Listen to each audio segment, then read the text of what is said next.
दिन उगई छाहो दीनानाथ,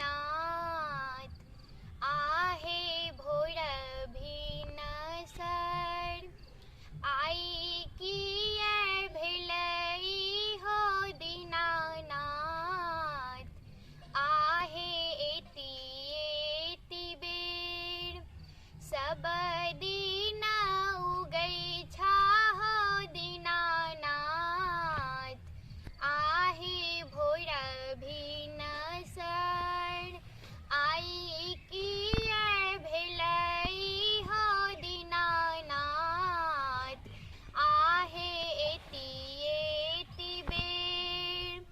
बाटी में भेटी गेल गे अबला, एकटा कोढ़िया पुरुष, कयबा दियैते गे अबला, से लागल एति बेर, सब दिन उगई छाहो दीनानाथ, आहे भोर भिन सर, आई किए भेलई हो दीनानाथ, आहे एति एति बेर, बाटही भेटी गेल गे अबला, एकटा बझिनिया, बालक दियैते गे अबला,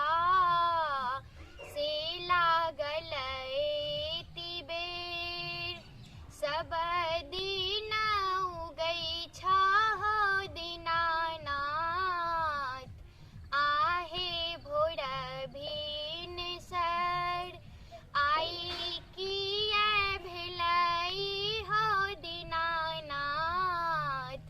आहे एति एति बेर, बाटी में भेटी गेल गे अबला, एकटा निर्धन पुरुष, धान दियैते गे अबला, से लागल एति बेर, सब दिन उगई छाहो दीनानाथ, आहे भोर भिन सर, आई किए भेलई हो दीनानाथ, आहे एति एति बेर, सब दिन उगई छाहो दीनानाथ, आहे भोर भिन सर, आई किए भेलई हो दीनानाथ, आहे एति एति बेर। हम मानसी झा अहाँ सब गोटे के प्रणाम करे छी